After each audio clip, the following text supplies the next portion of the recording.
நம்ம இப்பவும் கூட கதை கேட்க போகிறோம். நம்ம ஜெர்மனி ஸ்டார்ட் பண்ணலாம். சப்பா இந்த வேலைக்காக நன்றி, நாளுக்காக நன்றி சொல்ல பிறந்தாங்க. சப்பா சொல்லும் போது ஞானமும் முக்கியம் இருக்கணும். அதுக்கு ஜிப் தேவையாமே ஒரு அண்ணன் ஒரு அண்ணன் இருந்தாங்களாம்.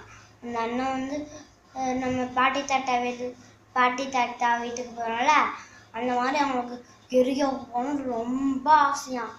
ஒரு நாள் நீங்கள்லாம் ரொம்ப தூரம் கொஞ்சம் தூரமாக இருந்ததுன்னா காரில் போவீங்க, இல்லாட்டா பைக்கில் போவீங்க, இல்லாட்டா கொஞ்சம் தூரமாக இருந்ததுன்னா இல்லாட்டா பஸ்ஸில் போவீங்க, இல்லாட்டா ட்ரெயினில் ரொம்ப தூரம்னா ட்ரெயினில் போவீங்க, இன்னும் ரொம்ப தூரம் ஃப்ளைட்டில் போவீங்க தானே. அது மாதிரி எதுவுமே அந்த காலத்தில் இல்லை. கப்பல் கழுதை குதிரை அது மட்டும் தான் அந்த காலத்தில் இருக்கும். அவங்களுக்கு கழுதை தான் இருந்தது. தின்பண்டங்க நீங்கள் ட்ராவல் பண்ணும்போது பசிக்கும்ல, அது சாப்பாடு எல்லாம் எடுப்பீங்க. அது ரொம்ப ரொம்ப தூரம். தின்பண்டம், அப்பம், திராட்சை ரசம் எல்லாம் எடுத்துகிட்டு போய் பேக் எடுத்துகிட்டு போனாங்களாம். அவன் போயிட்டே இருக்கும்போது ரொம்ப பெரிய இருளாக ஆரம்பிச்சான்.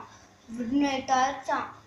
உடனே என்ன ஆயிடுச்சான், உடனே ஏன்னு சத்தம் இருந்தான்.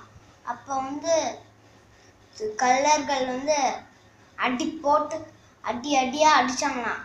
உடனே ரத்தம் ஒழுகி என் சொத்தை கூட எடுத்துக்கோங்க, என் கழுதையை கூட எடுத்துக்கோங்க, நான் எடுத்துட்டு வந்து இதை கூட எடுத்துக்கோங்க சொல்லிடுவான்ட்டு அடி வெளுத்துட்டாங்களாம்.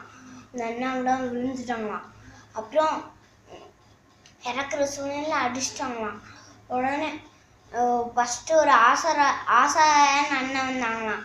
அந்த அண்ணனும் சீச்சிட்டு ஒதுங்கிட்டாங்களாம். அப்புறம் அந்த அண்ணனை இன்னொரு லேவியன் ஒரு அண்ணன் வந்தாங்களாம். அந்த அண்ணனும் திரும்ப எனக்கு வேலை இருக்கு அப்படின்ட்டு ஒதுங்கி போயிட்டாங்களாம். அடுத்து இன்னொரு நல்ல சமாரியன் ஒரு அண்ணன் வந்தாங்களாம்.